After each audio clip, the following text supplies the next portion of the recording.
Hello guys, welcome back to my channel Earth Mom Dehradun. मैं हूं ज्योति और वेलकम है आप सभी का मेरे चैनल में नए हैं तो मेक श्योर चैनल को सब्सक्राइब ज़रूर कीजिए। वीडियो पसंद आई तो लाइक भी करिए।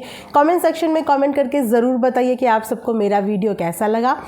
आज का रिएक्शन वीडियो एक बहुत ही इंपॉर्टेंट टॉपिक के ऊपर मैं बनाने वाली हूँ और वो टॉपिक मुझे किसी व्लॉग से नहीं मिला है। इनफैक्ट वो टॉपिक मुझे आप ही लोगों में से किसी के कमेंट से मिला है, क्योंकि हर एक कमेंट को कब तक हम नज़रअंदाज करें। समटाइम्स नज़रअंदाज करने के बाद कुछ लोगों की विचारधारा जो है वो बहुत ही ज़्यादा अलग हो जाती है मेरे से, लेकिन मैं हर किसी की विचारधारा की रिस्पेक्ट इसीलिए करती हूँ कि आज नहीं तो कल कभी तो किसी मोड़ पे हमारे थॉट्स कहीं किसी जगह पे तो सेम हो जाएंगे। हाँ, अगर हमें कोई चीज़ गलत लग रही है, गलत दिख रही है, एक होता है कि हमें गलत लग रही है, एक होता है कि हमें वो गलत दिख रही है। लगना को तो इंसान को बहुत कुछ लगता है, लेकिन वो फिर एजम्पशन की कैटेगरी में आ जाता है। और दिखना एक अलग चीज़ होती है कि हमें कोई इंसान गलत करता हुआ दिख रहा है, और जब दिख रहा होता है तब अगर उस बात को हम उठाएं तो तब भी वो बात जो है वो जायज़ होती है। लेकिन जो चीज़ दिख नहीं रही होती, सिर्फ उस चीज़ को एज्यूम कर लेना, ये थोड़ा सा मेरे लिए डिफ़िकल्ट हो जाता है, क्योंकि मैं यहाँ से कमेंट नहीं करती हूँ, मैं यहाँ से वीडियो बनाती हूँ, अपने आप को रिप्रेजेंट करती हूँ, अपने विचार रिप्रेजेंट करती हूँ। तो मैं किसी पे भी अपने विचार सिर्फ एजम्पशन के बेस पे उनके ऊपर पूरा एलिगेशन नहीं लगा सकती। आई होप कि आप मेरे काम करने के तरीके को भी समझ रहे हो और मैं क्या बोलना चाह रही हूँ वो भी समझ रहे हो। समझने के लिए ये वीडियो देख रहे हो, वरना जवाब देने के लिए तो दुनिया जवाब ही देती है, पर कभी कभी किसी चीज़ को प्यार से समझ लेना चाहिए। तो आज का रिएक्शन वीडियो हम लोग बनाने वाले हैं लखनीत फैमिली में स्पेशली मम्मीज़ के ऊपर, और वो है दोनों बहुओं की मम्मी के ऊपर, सैंडी की मम्मी के ऊपर और नीतू की मम्मी के ऊपर। ठीक है, वीडियो को विस्तार से बिना स्किप करे हुए एंड तक सिर्फ समझने के लिए देखना। मेरा अपना तरीका है अपने चैनल पे काम करने का, आप लोगों का मेरे से अलग हो सकता है, मुझे बाकियों का नहीं पता। मैं सिर्फ अपने ऊपर काम करती हूँ और अपने तरीक़ों को ही रोज़ इम्प्रूव करने की कोशिश करती हूँ। ठीक है, वीडियो में आगे बढ़ने से पहले आप लोगों के साथ शेयर करूँगी मैं डेफिनेटली, ये बहुत ही सुंदर कॉटन का सूट है गाइज, और इतना सुंदर सूट मुझे ये रिसीव हुआ है, मैंने सोचा आप लोगों के साथ शेयर कर लूँ। इस तरीके से इस सूट में नीचे तक एम्ब्रॉयडरी है, आप लोगों को मैं फुल लेंथ फ़ोटो लगा दूंगी। इसके स्लीव्स भी बहुत सुंदर हैं गाइज, इतने सुंदर अम्ब्रेला टाइप के इसके स्लीव्स हैं, इतनी प्यारी फिटिंग है। इसके साथ नीचे आपको ब्लैक कलर का प्लेन बॉटम मिल रहा है। ये आपकी पैंट है ब्लैक कलर की, अगेन काफ़ी अच्छी फिटिंग के साथ ये पैंट है, क्योंकि मैं ऑलरेडी इसे एक बार पहन के जा चुकी हूँ, इसीलिए मैं आप लोगों के साथ शेयर कर रही हूँ। इसी के साथ ना मैंने इससे पहले, आप लोग ये देख रहे होंगे, ये थ्रेड वर्क में है, कुछ लोग इसे चिकनकारी भी बोलते हैं। मैंने इसमें आप लोगों के साथ ब्लैक कलर शेयर किया था, वो भी बहुत सुंदर था। मैंने उसका ना वाइट कलर भी मंगा लिया है, क्योंकि समर्स में मुझे ऐसे जो कपड़े होते हैं ना सॉफ्ट, उन्हें पहनने में बहुत कंफर्ट मिलता है। प्लस चिकनकारी इस तरीके के सूट मुझे पर्सनली भी बहुत पसंद है। तो मैंने इस बार, पिछली बार मैंने ब्लैक मंगाया था और इस बार मैंने इसमें ना वाइट कलर भी मंगा लिया है। बहुत ही सॉफ्ट फैब्रिक है गाइज, सभी साइजेस में अवेलेबल है। मतलब समर्स के हिसाब से ना इससे बेस्ट कलेक्शन कुछ हो ही नहीं सकता, और वो भी इतने रीज़नेबल प्राइस पे, बिल्कुल पॉकेट फ्रेंडली। तो दोनों ही कुर्तों के लिंक आपको मेरी इसी वीडियो के कमेंट सेक्शन में मिल जाएंगे। अदरवाइज़ मेरे चैनल का पोस्ट सेक्शन आप लोग चेक कर लेना, वहाँ पे बाकी के प्रोडक्ट्स के भी लिंक पड़े हैं, तो आपको वहाँ से डेफिनेटली मिल जाएगा। अब इसी के साथ वीडियो में बढ़ते हैं हम लोग आगे। हाँ जी गाइज़, तो गाइज़ कल मैंने एक बहुत ही पॉजिटिव व्लॉग के बेस पे रिएक्शन वीडियो बनाया, क्योंकि मेरा काम एज्यूम करना कम और व्लॉग देखने के बाद रिएक्ट करना ज़्यादा होता है। तो उससे इतने प्यारे पॉजिटिव वीडियो के बीच में एक कमेंट आया, जो कमेंट मुझे पर्सनली बड़ा ही टॉक्सिक लगा, और इसीलिए मैंने उस कमेंट का रिप्लाई भी किया कि आपने कुछ ज़्यादा ही टॉक्सिक नहीं बोल दिया है। तो उनका नीचे रिप्लाई भी आया मुझे कि सच्चाई जो है वो टॉक्सिक ही होती है। तो चलिए इसी सच्चाई को हम लोग यहाँ पे थोड़ा सा डिकोड करते हैं, आप ही की सच्चाई डिकोड करते हैं, जो सच्चाई आपके हिसाब से सच्चाई है। हम उस सच्चाई को डिकोड करते हैं, क्योंकि सॉरी मैंने ये सच्चाई ना अभी तक किसी के भी व्लॉग में, वीडियो में नहीं देखी, लेकिन आपके कमेंट के हिसाब से ये सच्चाई है। मैं नाम यहाँ पे किसी का नहीं लूँगी, क्योंकि मेरा मोटिव किसी की भी तरफ हेट ट्रांसफ़र करना नहीं होता है। ये किसी का बहुत स्ट्रॉन्ग पॉइंट ऑफ व्यू है, और इसीलिए स्ट्रॉन्ग पॉइंट ऑफ व्यू पे जब चर्चा होती है तो मैं वो क्लियर करने में ज़्यादा बिलीव करती हूँ, रेदर देन कि मैं इनको इग्नोर कर दूं। क्योंकि हम एक बार इग्नोर कर सकते हैं, 2 बार कर सकते हैं, लेकिन जब इंसान कॉन्टिन्यूशन में वही बात करता है तो मैंने सोचा आज पिक करके इस पे ही हम बात करते हैं। तो इनका कमेंट गाइस कुछ ऐसा था कि सैंडी की मम्मी चापलूसी करती है, पाई भम्मू की, पैसे वाला परिवार देखा। सैंडी की मम्मी पाई भम्मू की चापलूसी करती है, मतलब सैंडी की मम्मी को आपने ऐसा क्या करते हुए देखा? अपने बेटी के होने वाले ससुराल वालों को रिस्पेक्ट देना अगर चापलूसी की कैटेगरी में आता है तो आई थिंक ये तो हर बेटी के माता पिता करते हैं। नहीं करते हैं कि नहीं करते हैं? जब बेटी के ससुराल पक्ष से कोई भी गेस्ट, यहाँ तो सास ससुर की बात हो रही है, इनफैक्ट कोई भी गेस्ट जब पहुंचता है बेटी के मायके में तो बेटी के माता पिता एक टांग पे खड़े होकर उनकी आओ भगत में लग जाते हैं, चाहे वो ससुराल पक्ष से आया हुआ किसी की गाड़ी का ड्राइवर ही क्यों ना हो। तो किसी को इज्जत देना, किसी को मान सम्मान देना कभी भी चापलूसी नहीं होती। और हर इंसान का ना तरीका अलग होता है। कोई इंसान बहुत एक्सप्रेसिव होते हैं और कुछ लोग कम बोलते हैं, लेकिन जो कम बोलते हैं लोग तो उन्हें भी घुन्ना बोलते हैं। कम बोलने वालों को भी लोग जज करते हैं और ज़्यादा बोलने वालों को लोग चापलूस बोल देते हैं। तो इंसान करे क्या? इंसान करे क्या? किसी की नीयत, किसी के दिल के अंदर झांक के तो कोई देख के नहीं आया ना कि कम बोलने वाला इंसान वाकई में घुन्ना है या फिर उसका नेचर ही ऐसा ही है, या ज़्यादा बोलने वाला, प्यार दिखाने वाला बंदा चापलूस है, या फिर ये उसका लवेबल नेचर ही क्यों ना हो। सैंडी की मम्मी एक बेटी की माँ होने की भूमिका ही निभा रही है, क्योंकि वो अपनी बेटी किसी के घर दे रही है। उनके पापा नहीं है, इकलौती बेटी है, और हर माँ यही चाहती है कि मेरी बेटी को उसके ससुराल में कभी इस वजह से सुनने को ना मिले कि तेरे मायके में हमारी इंसल्ट हुई या हमें प्रॉपर इज्जत नहीं मिलती है। तो मुझे तो वो माँ अपनी बेटी के ससुराल में हर किसी के सामने झुकती हुई और प्यार करती हुई ही नज़र आ रही है। वो सिर्फ भम्मू पाई ही नहीं, वो लखन नीतू भी हैं। वो लखन के भी बहुत ज़्यादा, उनको भी बहुत ज़्यादा पैम्पर कर रही थी, प्यार कर रही थी। तो जो इंसान प्यार दिखाता है वो इंसान चापलूस कैसे हो जाता है? और अगर वो इंसान प्यार ना दिखाए तो आप में से ही कुछ लोग उसको कहेंगे कि वो घमंडी है। अरे एक बेटी की माँ की कंडीशन समझो और हर एक इंसान का नेचर समझो। होते हैं कुछ लोग जो प्यार ज़्यादा दिखाने में बिलीव करते हैं और उनका ये नेचर हो जाता है, ठीक है। बड़ा परिवार देख के, आगे भी मैं इनका कमेंट पढ़ती हूँ।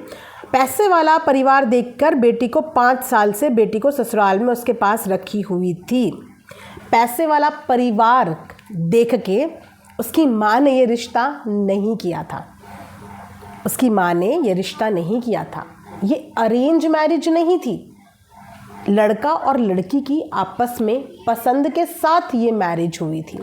तो अगर कोई मिडिल क्लास फैमिली की लड़की को किसी अमीर लड़के से प्यार हो जाए या फिर किसी अमीर लड़के को किसी मिडिल क्लास फैमिली की लड़की से प्यार हो जाए तो उसमें भी गलती उनके पेरेंट्स की है कि पेरेंट्स ने बड़ा घर देख के बेटी को भेज दिया। ये अरेंज मैरिज नहीं है। कुछ तो कंपैटिबिलिटी देखी होगी। फिर तो आपके हिसाब से कि जितनी भी मिडिल क्लास लड़कियों को अमीर लड़के मिले हैं उनकी मम्मियों ने ही उनको भेजा होगा। नहीं, फिर क्या कहोगे आप अंबानी जी की बहू को? वो बहुत ही नॉर्मल लड़की है, बहुत ही नॉर्मल, और आज भी बहुत ही नॉर्मल रहती है। क्या कहोगे आप? जो प्यार होता है ना वो धन दौलत, शक्ल सूरत, इन सब चीज़ों से परे होता है। ये किस्मत है सैंडी की कि शायद उसको उसी घर की बहू बनना था। ये किस्मत है नीतू की कि शायद उसको भी उसी घर की बहू बनना था। नीतू भी एक मिडिल क्लास फैमिली से आती थी, लेकिन उनका प्यार स्ट्रॉन्ग था। पेरेंट्स को नीतू पसंद आई, लखन नीतू को आपस में एक दूसरे की कंपनी पसंद आई, कंपैटिबल हुए। वही सेम कंडीशन सैंडी और करण के साथ भी है। दोनों को एक दूसरे की कंपनी पसंद आई, दोनों को एक दूसरे के साथ कंपैटिबल लगा, शादी कर ली। तो उनकी मम्मी का रोल बीच में कहाँ से आया कि 5 साल से ससुराल भेजा हुआ था, वो 5 साल से वहाँ पे परमानेंट नहीं रहती थी। शायद आपको पता नहीं है कि उसने वहाँ पे भी अपने लिए एक सेपरेट फ्लैट लिया हुआ था, और जब जब वो वहाँ पे रही है तब तब किसी ना किसी कारण से रही है।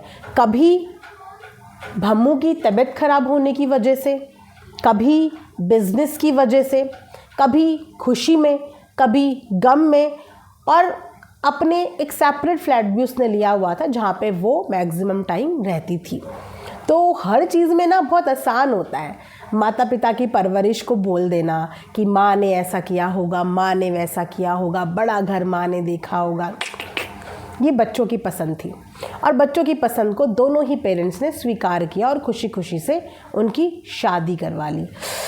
लेकिन ऐसी सोच में मुझे थोड़ा सा अजीब लगता है कि कल को अगर किसी लड़की की किस्मत अच्छी हुई कि उसको कोई अच्छा बड़ा परिवार, बड़ा ख़ानदान मिल गया, पैसे वाला मिल गया, तो उस लड़की को आशीर्वाद देने से ज़्यादा दुनिया ये कहेगी कि इसने इनको फंसा लिया। और जब किसी बड़े घर की लड़की को कोई मिडिल क्लास लड़का मिल जाता है, वहाँ पे आप लोगों के पॉइंट ऑफ व्यू क्या होते हैं, ये भी ज़रूर आप लोग बताना। इससे आगे पढ़ते हैं। जबकि वो हिमाचल के छोटे से गांव से है, सिर्फ पैसा ना खर्च करना पड़े इसीलिए ब्राह्मण होकर ठाकुर में शादी किया है। जब भी किसी के घर पे बेटी होती है ना, तो वो माता पिता बचपन से ही अपनी बेटी के लिए ना बहुत चीज़ें जोड़ने लगते हैं, क्योंकि आगे चल के उन बच्चों की किस्मत क्या होगी ना, ये किसी भी माता पिता को पता नहीं होता। हिमाचल छोटा सा गाँव है, लेकिन अगर किसी छोटे से गाँव की लड़की की किस्मत किसी बड़े महल में जाना लिखा होगा तो उस किस्मत को कोई बदल नहीं सकता। और आप यहाँ पे ठाकुर और रावत की बात कर रहे हो, ब्राह्मण की बात कर रहे हो, ये चीज़ें तो लड़का लड़की को सोचनी चाहिए थी ना। लेकिन क्या वाकई में प्यार में ये सब चीज़ें सोचता है इंसान? और अगर ये सब चीज़ें प्यार में सोचता है तो फिर वो प्यार क्या करता है? फिर तो वो बहुत सोच समझ के कर रहा है, अगर वो यही सब चीज़ें सोचता है। अभी अनुराग डोभाल का केस से शायद आप वाकिफ़ नहीं होंगी।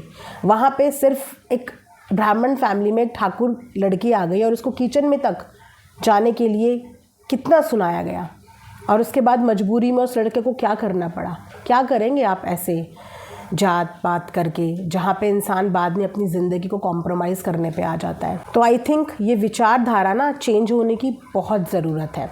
वो दिन दूर नहीं जब पाई भम्मू खर्चा गिना देंगे, चापलूसी ज़्यादा दिन नहीं चलेगी।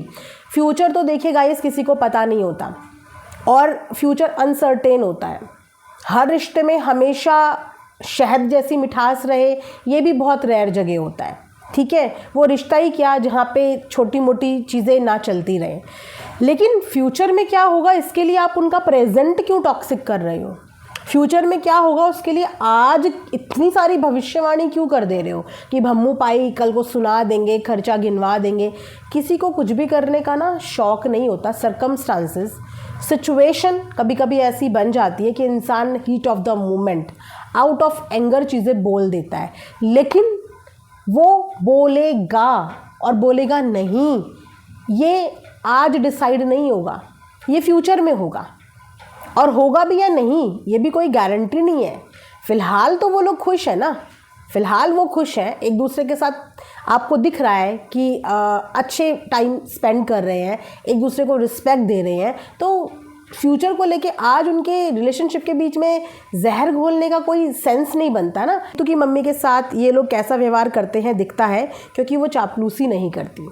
सबसे पहली बात कि नीतू की मम्मी के साथ ऐसा क्या बिहेवियर हुआ या ऐसा क्या व्यवहार हुआ। जब स्टार्टिंग से अगर आप लोगों ने नीतू की शादी देखी होगी तो नीतू की मम्मी के साथ भी बहुत अच्छा व्यवहार था। आपने लखन और नीतू की मम्मी का बॉन्ड देखा है, वहाँ पे आप क्या बोलोगे कि लखन चापलूसी करता है?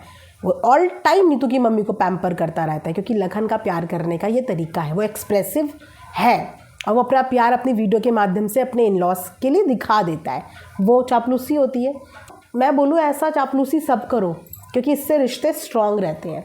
जब आप अपने रिश्तों के बारे में एक्सप्रेसिव होते हो, सामने वाले को ये जताते हो, दिखाते हो कि हाँ तुम हमारे लिए स्पेशल हो, हम तुम्हें पैम्पर कर रहे हैं, और पैम्परिंग सबको पसंद आती है।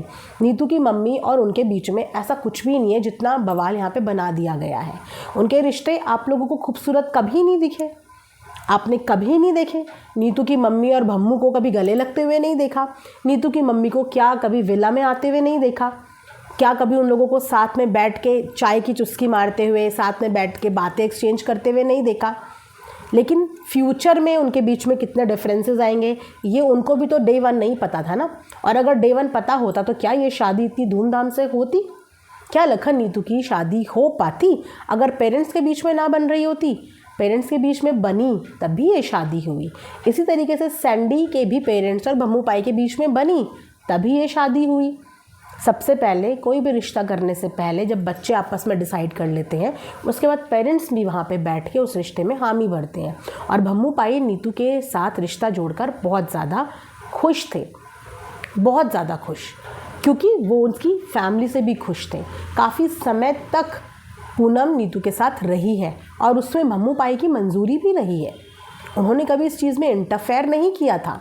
लेकिन फ्यूचर अगेन किसी को नहीं पता कि कब कोई छोटी छोटी चीज़ें एक दूसरे को बुरी लग जाती है, बट वो परमानेंट बुरी नहीं होती है, टेम्पररी होती है। यू नेवर नो कि कल इनके बीच में सब कुछ ठीक हो जाए, फिर आपका ये कमेंट रहेगा, कोई मतलब रहेगा फिर इस कमेंट का? अगर आपको कल ही परसों ही वो वापस से एक साथ दिख जाए, क्योंकि आप लोगों को ये एक्सेप्ट करना बहुत ज़्यादा ज़रूरी है कि ये लोग फैमिली है और हर फैमिली में ऊपर नीचे चलती रहती है। आज सैंडी की मम्मी के साथ चीज़ें बहुत अच्छी हैं, पर क्या 2 साल बाद सेम रहे, सेम पैरामीटर पे रहे, इस बात की गारंटी है? हो सकता है आज इतनी है कल इससे ज़्यादा अच्छी हो जाए, या ये भी हो सकता है कि आज इतनी है कल इससे थोड़ा सा कम अच्छी हो जाए। तो समय के साथ साथ बहुत सारी चीज़ें चेंज होती है। हस्बैंड वाइफ के बीच में भी सेम रिश्ता नहीं रहता कि जो शादी के पहले दिन वाला पैम्परिंग रहे वो एंड तक रहे, नहीं। धीरे धीरे उनके बीच में भी बहुत ज़्यादा चीज़ें चेंज होती हैं। तो चेंजेस लाइफ का पार्ट होते हैं, लेकिन इसकी वजह से हम किसी का आज का प्रेजेंट टॉक्सिक नहीं कर सकते। फ़िलहाल हम जो कैमरे में देख रहे हैं, कैमरे में देख के हमें सैंडी की मम्मी चापलूस नज़र नहीं आ रही है। सैंडी की मम्मी एक माँ की भूमिका निभा रही है, जो उस वक्त पे नीतू के परिवार ने भी भूमिका निभाई थी, बिना ये सोचे हुए कि आगे 2 साल बाद, 3 साल बाद, 4 साल बाद क्या होगा, बिना सोचे हुए। तो कभी भी किसी भी बेटी की माँ को जज मत करो, ख़ास तौर पे तब जब वो माँ एक सिंगल पेरेंट हो। और यहाँ पे ये अरेंज नहीं, ये लव मैरिज है। सब कुछ बच्चों की मर्ज़ी से हो रहा है, बस बड़े इसमें अपना अपना रोल और अपना अपना आशीर्वाद दे रहे हैं। बच्चों की मर्ज़ी से हो रहा है और बच्चों की खुशी के लिए ही हो रहा है। कल हमारे बच्चे अपनी ज़िंदगी का कौन सा डिसीज़न ले लें, उनकी लाइफ में आगे कल क्या लिखा है हमें भी नहीं पता नहीं है। बट आई प्रे कि हर बच्चे का फ्यूचर ब्राइट हो, हर बेटी की किस्मत ऐसे ही चमके कि उसको भगवान हमेशा ज़िंदगी की सारी खुशियाँ दे। एक बेटी सौभाग्य से होती है, इसीलिए उसको शादी के बाद भी वही सौभाग्य नसीब होना चाहिए। ये मेरी कामना है हर बेटी के लिए। इसी के साथ ये रिएक्शन वीडियो मैं यहाँ पे एंड करती हूँ। आई होप कि आप लोगों को पसंद आएगी। मिलेंगे नेक्स्ट वीडियो में। अपना ढेर सारा ख्याल रखिए। Thanks for watching Earth Mom Dehradun. Bye bye, take care.